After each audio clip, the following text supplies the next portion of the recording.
Dan dari yang tidak ada menjadi ada, itu semua berawal dari firman yang abadi. Bagaimanakah proses penciptaan yang dilakukan oleh Allah? Pada mulanya Allah menciptakan langit dan bumi. Bumi belum berbentuk dan kosong. Gelap gulita menutupi samudera raya, dan roh Allah melayang-layang di atas permukaan air. Berfirmanlah Allah, jadilah terang, lalu terang itu jadi. Allah menciptakan langit dan bumi serta isinya. Kejadian sada ayat 1:1. Berfirmanlah Allah, jadilah cakrawala di tengah segala air untuk memisahkan air dari air. Maka Allah menjadikan cakrawala, dan ia memisahkan air yang ada di bawah cakrawala itu dari air yang ada di atasnya. Dan jadilah demikian. Kejadian 1 ayat 11 sampai dengan 12.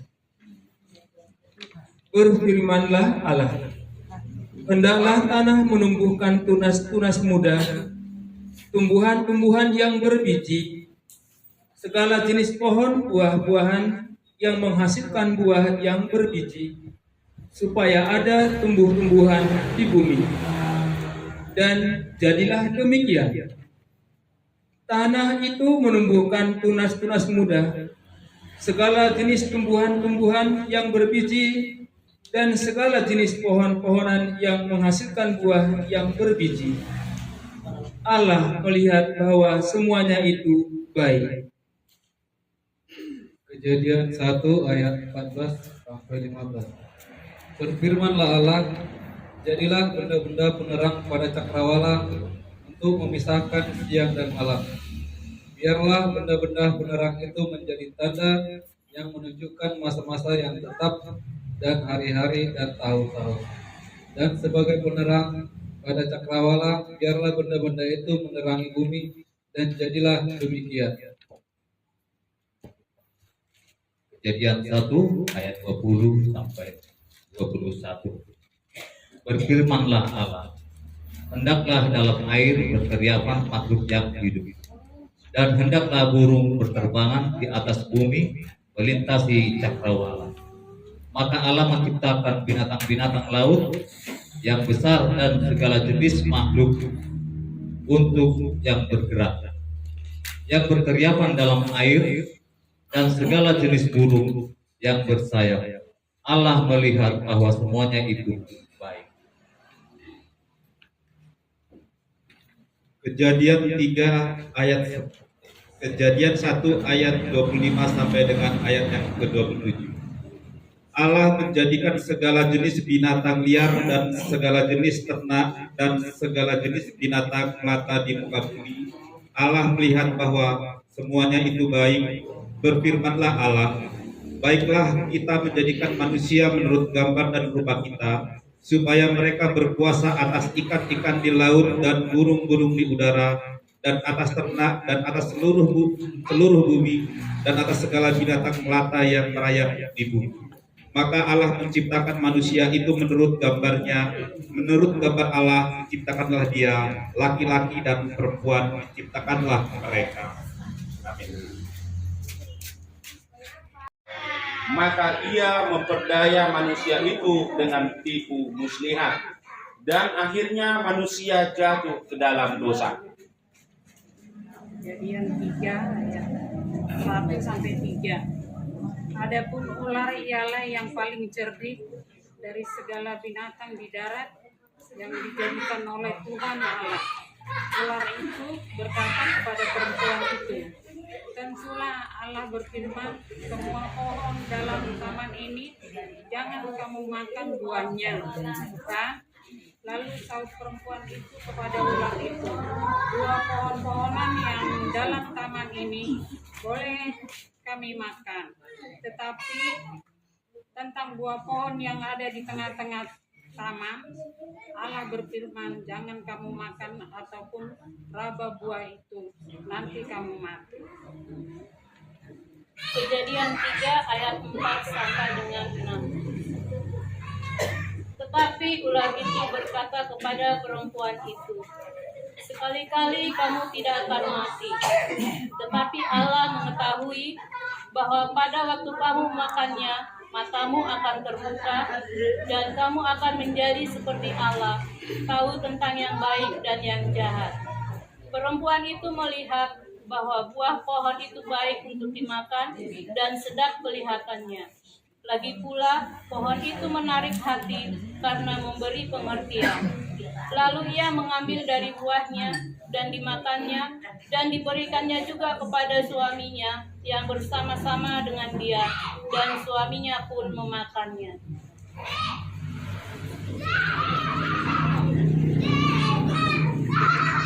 Kejadian 3 ayat 7 sampai 9. Maka terbukalah mata mereka berdua dan mereka tahu bahwa mereka telanjang. Lalu mereka menyemat daun pohon ara dan membuat sawah. Ketika mereka mendengar bunyi langkah Tuhan Allah yang berjalan dalam taman itu pada waktu hari Senin, bersembunyilah manusia dan istrinya itu terhadap Tuhan Allah di antara pohon-pohonan dalam tanah. Tetapi Tuhan Allah memanggil manusia itu dan berfirman kepadanya, dia manakah engkau? Kejadian 3 ayat 10 sampai 14. Yang menjawab, ketika aku mendengar bahwa engkau ada dalam taman ini, aku menjadi takut karena aku telanjang. Sebab itu aku bersembunyi. Firman-Nya, siapakah yang memberitahu kepadamu bahwa engkau telanjang? Apakah engkau makan dari buah pohon yang kularang engkau makan itu? Manusia itu menjawab, perempuan yang kau tempatkan di sisiku, dialah yang memberi dari buah pohon itu kepadaku, maka aku makan. Kemudian berfirmanlah Tuhan kepada Allah kepada perempuan itu, apa yang telah kau perbuat ini? Jawab perempuan itu, ular itu yang memperdayakan aku, maka aku makan. Lalu berfirmanlah Tuhan Allah kepada ular itu, karena engkau berbuat demikian, terkutuklah engkau di antara segala ternak dan di antara segala binatang hutan. Dengan mulutmu lah engkau akan menjalan, dan debu tanahlah akan kau makan seumur hidupmu. Kejadian 3 ayat 15. Aku akan mengadakan permusuhan antara engkau dan perempuan ini, antara keturunanmu dan keturunannya. Keturunannya akan meremukkan kepalamu, dan engkau akan meremukkan hidupnya.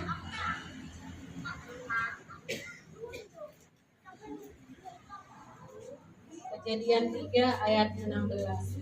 Firman-Nya kepada perempuan itu, susah payahmu waktu mengandung akan kubuat sangat banyak. Dengan kesakitan engkau akan melahirkan anakmu. Namun engkau akan berakhir kepada suamimu, dan ia akan berkuasa atasmu.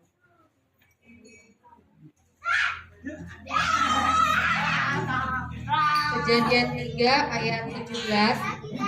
Lalu firman-Nya kepada manusia itu, karena engkau mendengarkan perkataan istrimu dan memakan dari buah pohon yang telah kuperintahkan kepadamu, jangan makan daripadanya, maka terkutuklah tanah karena engkau. Dengan bersusah payah engkau akan mencari rezekimu dari tanah seumur hidupmu. Amin. Iya. Perbuatan dosa yang mengakibatkan manusia jauh serta diusir dari Taman Eden ternyata tidak membuat manusia bertobat. Peristiwa keberlangsungan manusia dalam kehidupannya di bumi ini juga tidak terlepas dari dosa. Bagaimana tentang pandangan Allah tentang dosa manusia yang semakin merajalela? Mari kita dengarkan. Kejadian 6:1 sampai 3. Ketika manusia itu mulai bertambah banyak jumlahnya di muka bumi, dan bagi mereka lahir anak-anak perempuan, maka anak-anak Allah melihat bahwa anak-anak perempuan manusia itu cantik-cantik, lalu mereka mengambil istri dari antara perempuan-perempuan itu, siapa saja yang disukai mereka. Berfirmanlah Tuhan, Rohku tidak akan selama-lamanya tinggal di dalam manusia, karena manusia itu adalah daging, tetapi umurnya akan 120 tahun saja. Kejadian 6 ayat 5 sampai 6. Ketika dilihat Tuhan bahwa kejahatan manusia besar di bumi dan bahwa segala kecenderungan hatinya selalu membuahkan kejahatan semata-mata, maka menyesallah Tuhan bahwa Ia telah menjadikan manusia di bumi dan hal itu memilukan hatinya. Kejadian 6 ayat 7. Berfirmanlah Tuhan, Aku akan menghapuskan manusia yang telah menciptakan itu dari muka bumi, baik manusia maupun hewan, dan binatang-binatang melata, dan burung-burung di udara, sebab aku menyesal bahwa aku telah menjadikan mereka. Tetapi Nuh mendapatkan kasih karunia di mata Tuhan. Kejadian 6 ayat 9, riwayat Nuh. Inilah riwayat Nuh. Nuh adalah seorang yang benar dan tidak bercela di hadapan orang-orang sesamanya. Dan Nuh itu hidup bergaul dengan Allah. Kejadian 6 ayat 10. Nuh memperanakkan 3 orang laki-laki, Sem, Ham, dan Yafet.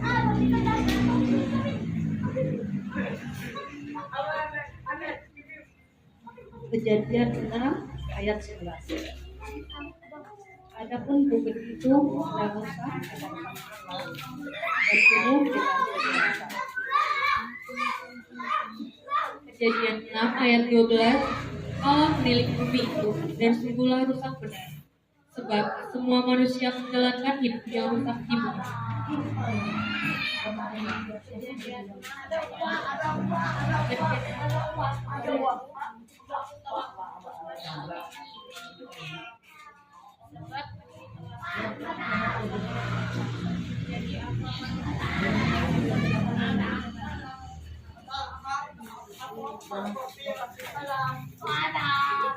Bergerak oleh belas kasihan yang dalam kepada manusia. Allah ingin manusia hidup dan beroleh keselamatan. Bagaimanakah janji Allah terhadap manusia? Mari kita dengarkan. Yesaya 31, Yesaya 35 ayat 1. Padang gurun dan padang kering akan berbirang, padang belantara akan bersorak-sorak dan berbunga.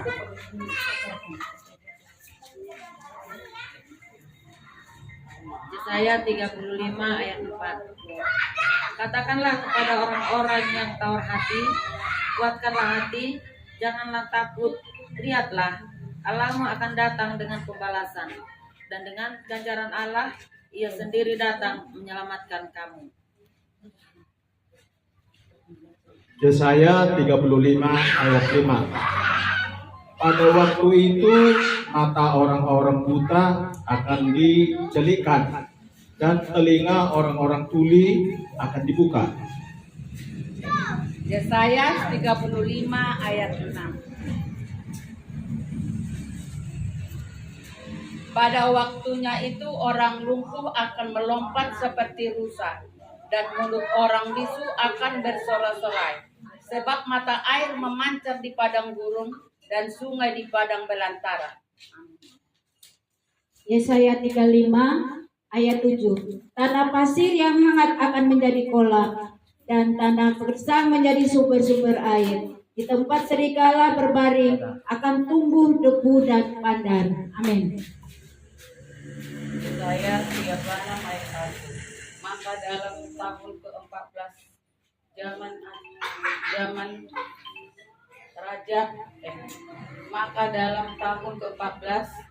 zaman Raja Hizkia majulah Sanherib Raja Asyur menyerang segala kota berkubu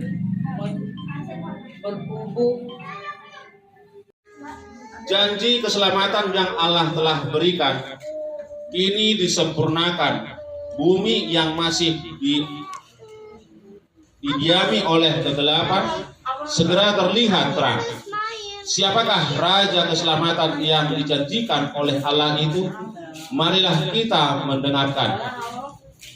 Lukas 2 ayat 1 sampai dengan 15. Kelahiran Yesus. Pada waktu itu, Kaisar Agustus mengeluarkan suatu perintah menyuruh mendaftarkan semua orang di seluruh bumi. Inilah pendaftaran yang pertama kali diadakan sewaktu Quirinius menjadi wali negeri di Syria. Maka pergilah semua orang mendaftarkan diri masing-masing di kotanya sendiri. Demikian juga Yusuf pergi dari kota Nazaret di Galilea ke Yudea, ke kota Daud yang bernama Betlehem, karena dia berasal dari keluarga dan keturunan Daud, supaya didaftarkan bersama-sama dengan Maria tunangannya yang sedang mengandung. Ketika mereka di situ, tibalah waktunya bagi Maria untuk bersalin, dan ia melahirkan seorang anak laki-laki, anaknya yang sulung. Lalu dibungkusnya dengan lampin dan dibaringkannya di dalam palungan, karena tidak ada tempat bagi mereka di rumah penginapan. Di daerah itu ada gembala-gembala yang tinggal di padang menjaga kawanan ternak mereka pada waktu malam. Tiba-tiba berdirilah seorang malaikat Tuhan di dekat mereka, dan kemuliaan Tuhan bersinar meliputi mereka, dan mereka sangat ketakutan. Lalu kata malaikat itu kepada mereka, "Jangan takut, sebab sesungguhnya aku memberitakan kepadamu kesukaan besar untuk seluruh bangsa. Hari ini telah lahir bagimu juru selamat, yaitu Kristus Tuhan di kota Daud. Dan inilah tandanya bagimu, kamu akan menjumpai seorang bayi dibungkus dengan lampin dan terbaring di dalam palungan." Dan tiba-tiba tampaklah bersama-sama dengan malaikat itu sejumlah besar bala tentara sorga yang memuji Allah, katanya, "Kemuliaan bagi Allah di tempat yang maha tinggi, dan damai sejahtera di bumi di antara manusia yang berkenan kepadanya." Setelah malaikat-malaikat itu meninggalkan mereka dan kembali ke sorga, gembala-gembala itu berkata seorang kepada yang lain, "Marilah kita pergi ke Betlehem untuk melihat apa yang terjadi di sana, seperti yang diberitahukan Tuhan kepada kita."